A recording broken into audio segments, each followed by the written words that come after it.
morning. I'm Noel Jefferson with As of Right. I'm your host tonight. And my guest this evening is Vince Morgan. Vince, thank you so much for joining me. Thank you for having me, Noel. Now, many of you might know who Vince Morgan is, but I'm sure a lot of you don't. Therefore, I'm going to ask Vince to give you a little background on who he is and where he is in our political realm as of today. Vince? Well, Noel, I'm proud to say that as of about 30 days ago, I've officially announced that I'm running for Congress in the 15th Congressional District of New York. I'll be running against, somebody who's very well known, who is the standing Congressman, Charles Rangel. Now, why did you decide to run against Charles Rangel? Well, in all fairness and all honesty, I worked for the man for almost 3.5 years, so I have sort of a unique perspective of seeing inside of sort of the operations of a congressional office and what's going on. And I'm a big fan of the congressman. He's a good man who's had a very good run as the congressman for the district, but he's been in office for 40 years. And I remind people that every story has a beginning, a middle, and an end. And I think that after 40 years, it's just appropriate to start working towards what comes after him. And how old are you, Vince? I'm 40. Interestingly enough, he was elected a year after I was born. When did you first become interested in politics? I found politics, I think, and I tell people this story all the time. I really found it, or found my place in it when I worked for him. One of the greatest things about working in a very busy, congressional district office, because I worked in the congressional district office here in New York City, is just the power of constituent work. Every day you'd go into the office and you'd open the door at 9 a.m. and you didn't know what was going to be on the other side of that door. There were people who were waiting to come in and actually needed assistance. What was your responsibility, your major responsibility?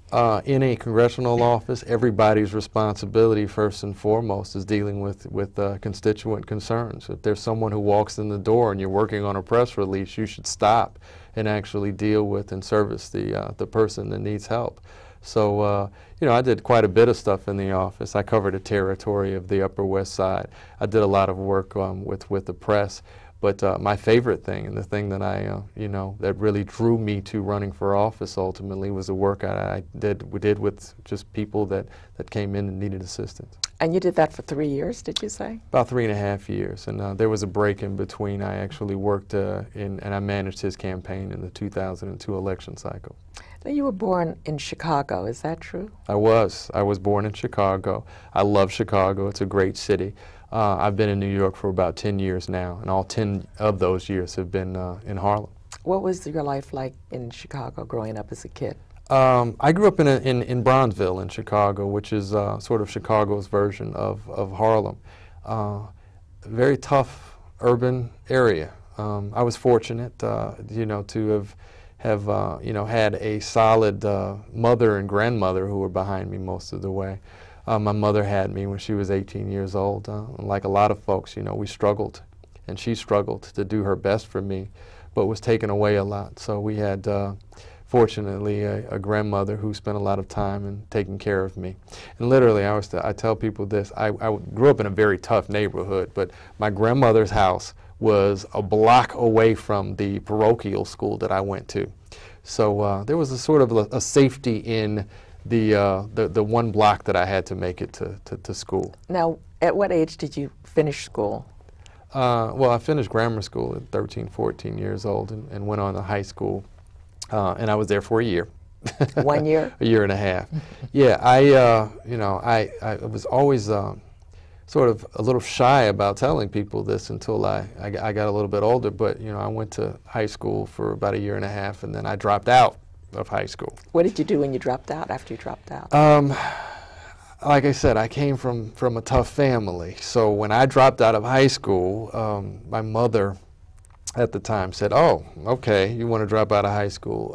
So she said, "Well, I guess you're on your own then, because you're no longer in school, so you can take care of yourself, right?" So I ended up leaving school. I did get a job, and I moved back in with my grandmother, and tough neighborhood. What type of job did you have? I worked in a record store, and I made, I think, $4.35 an hour. And What year was that?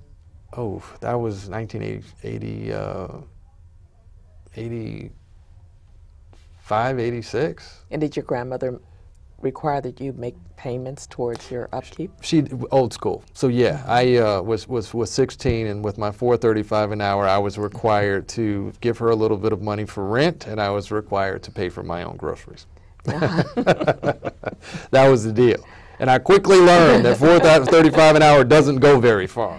And what did you do after that? When did you decide it was time to go back to school? You know, I had a friend in high school, a woman who I am now the godfather of her daughter, who was just a friend. And her mother was an educator, and I spent a lot of time at her house. And when I dropped out of high school, I remember this, and this story really sort of resonates with me, and I think about it often because it was really the catalyst in sort of changing the direction that I could have taken.